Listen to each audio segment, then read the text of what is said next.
वनुसल्ली अला रसूलिल करीम अम्मा बाद।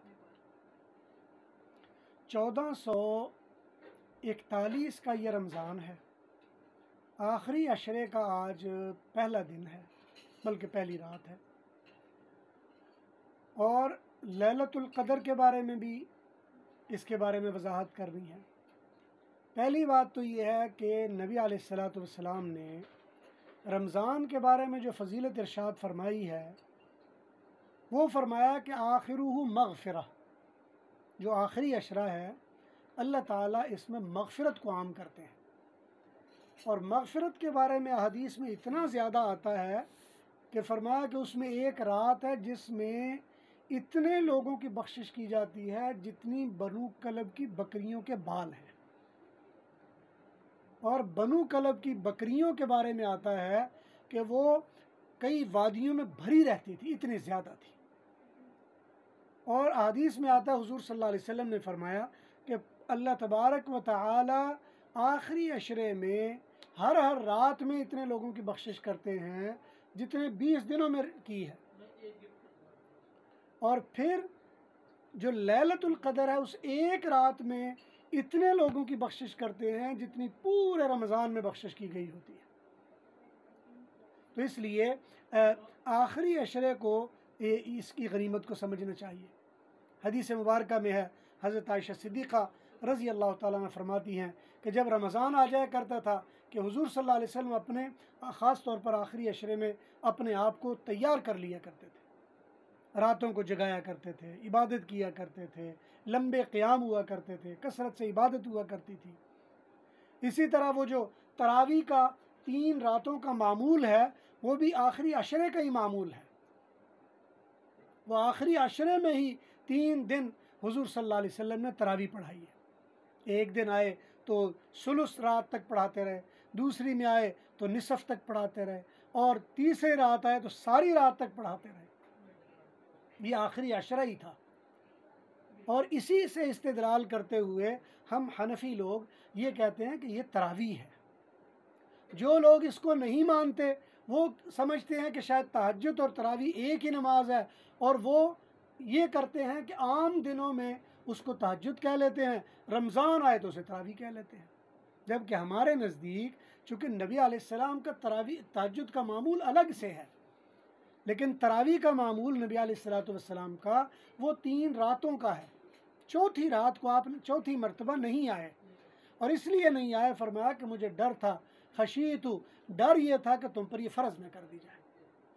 इसलिए तरावी का मामूल अलग से है।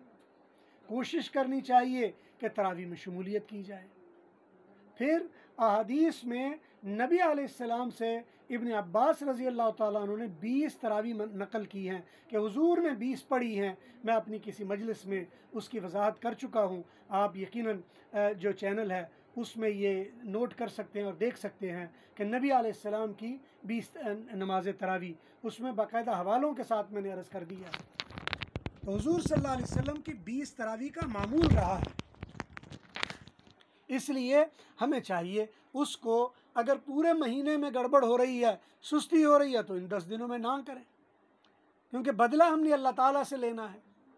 इख्तलाफी मसाइल को साइड पे छोड़ देना चाहिए। उलमा और मुहक्किकीन की तहकीकात उसको ज़रा साइड पे करके उम्मत के अमल को सामने रख लेना चाहिए। चूँकि इजमाई तौर पर उम्मत चूँकि अमल कर रही है उसको सामने रख लेना चाहिए। और इसी तरह ख़ास तौर पर जो लैलतुल क़दर है उसको तो तलाश करने का सुन्नत अमल है। उसके बारे में फरमाया कि ताक रातों में उसे तलाश किया करो।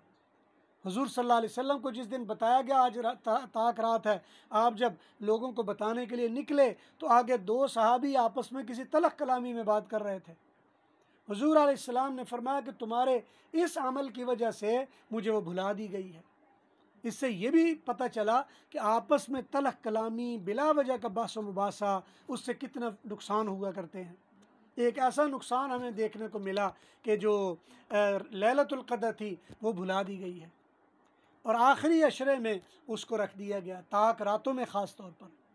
इसके बारे में जो मुहद्दिसीन हैं वो बताते हैं कि इस रात की खूबी ये है कि आम रातों से ये मुख्तलिफ होती है।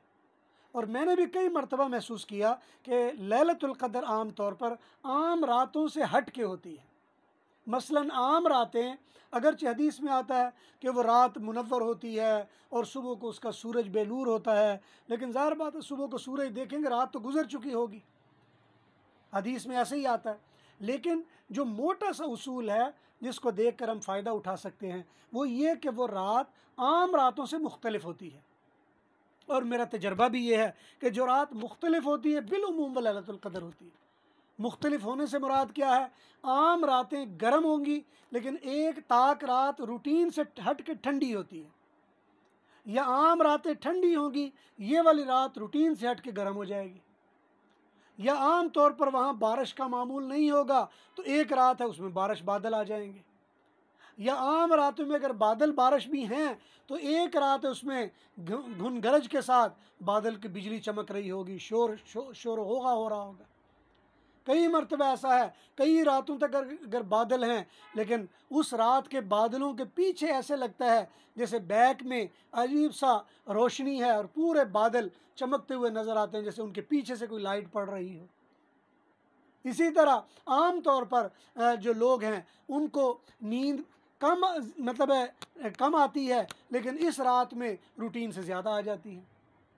आम तौर पर आम दिनों में आदमी थके थके होते हैं, इस रात में थकावट बंदे के करीब नहीं होती, लेकिन शैतान वो थपेड़े मार कर सुला ज़रूर देता है।